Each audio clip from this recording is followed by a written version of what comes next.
Okay, so the students of class 6, we're going to read a new poem today. The name of the poem is Dear Mum. This poem is written by a poet called Brian Patton. And in this poem, the poet is talking about a child who's writing a letter to his mother. He's addressing this letter to his mother. uh, he's sharing his thoughts. He's telling his mom how he is not responsible for all the mischiefs that had happened in the house while she was not around. So if you can see the poem, there is no particular rhyming scheme in this poem. All the sentences seem to be short, some long, right? So there's no particular pattern that the poet has adopted here, except for these two sentences in the end, fit and bit. These are the only two sentences that are rhyming, right? Otherwise, the poem is like only sentences. Some are short and some are long. So the poet says, Dear Mum, while you were out, a cup went and broke itself. A crack appeared in the blue vase. Your great-great-granddad brought back from Mr. Ming in China. So the poet is first, or this boy actually, he's showing his innocence. He's trying to show his mother that how he is innocent and he is not responsible for everything that is going to happen, that we're going to read now in this poem. He is not responsible for all the mishappenings, but things started to be mischievous on their own. Things started to break and fall apart on their own. He's talking about a cup which he had broken, and now he says that he doesn't know how the cup went itself and how did it break itself, right? So there's a vase which is a blue vase, and that vase was supposed to be a very precious a vase which the mother's great-great-granddad had brought from China. There's a shop called Mr. Ming in China, and from there he brought that vase. Even that vase now has a crack on it. Somehow, without me even turning on the tap, the sink mysteriously overflowed. Now he's talking about the tap or the sink, right? So he goes near the sink, the tap is overflowing, the water is overflowing, so he must have left the tap open.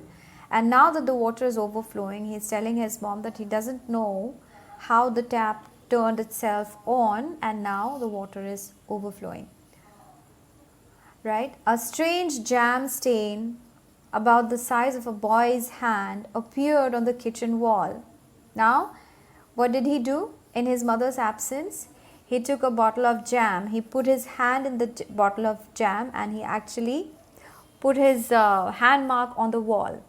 And now that there's a jam stain on the wall, he's telling his mama that that jam stain that you see of a little boy's hand in the kitchen wall is not mine.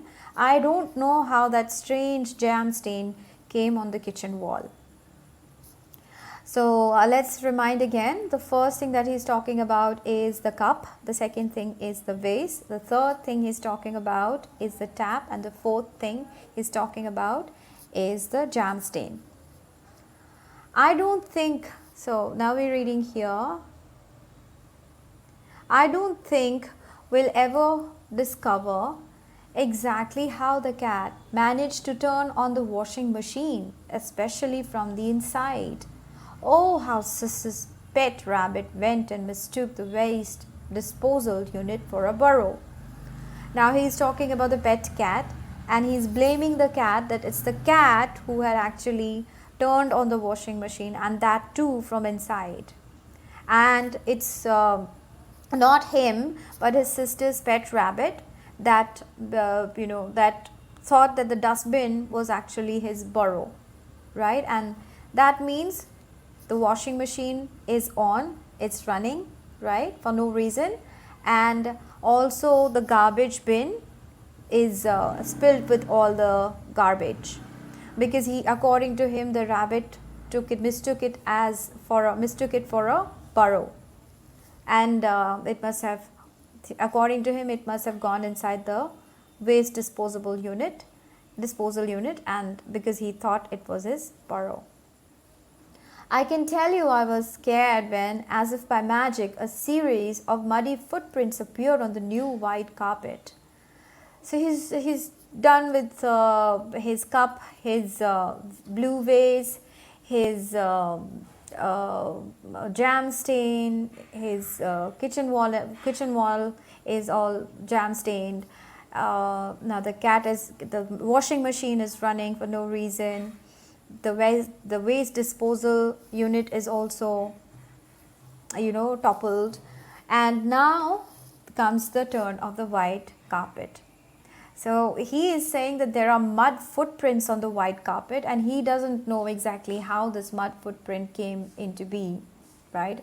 And he's saying that he was very scared when he saw, as if by magic, these footprints had appeared on the magic carpet. So he's saying that he's scared of, he was scared when he saw the muddy footprints on the carpet. I was being good, honest, but I think the house is haunted, so knowing you're going to have a fit, I've gone over to Grant's for a bit. So before running away to his grandmother's house, this boy writes this letter to his mother that there are so many things happening around this house that I'm very scared and very frightened that this house might be haunted, because things are happening on its own. I don't know who is doing these things.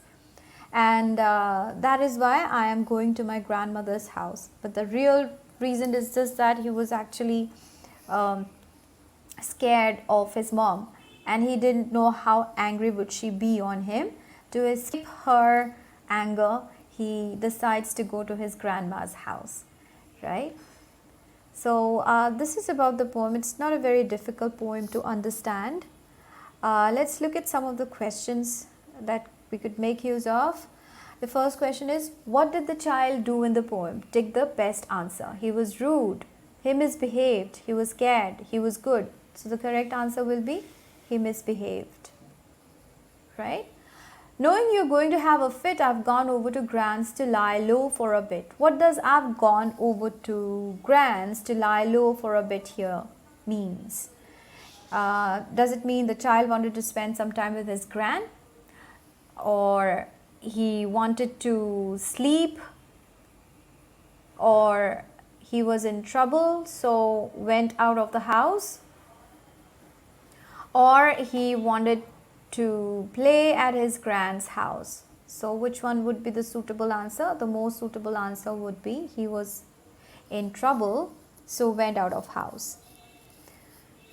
Okay, let's move on to question number 3. Which of these words does the poet use to describe the things that have happened in the house? Tick 2. Which of these words does the poet use to describe the things that have happened in the house? Tick 2. Grubby and disgusting, strange and muddy, calm and kind, beautiful and wondrous. So we know the answer would be strange and muddy. Okay, name 2 words that rhyme in the poem. Okay, if we can go back to the poem now, we'll see that here is there any other word we can see? Fit and bit are rhyming here. Other than that, is there any other words can you find?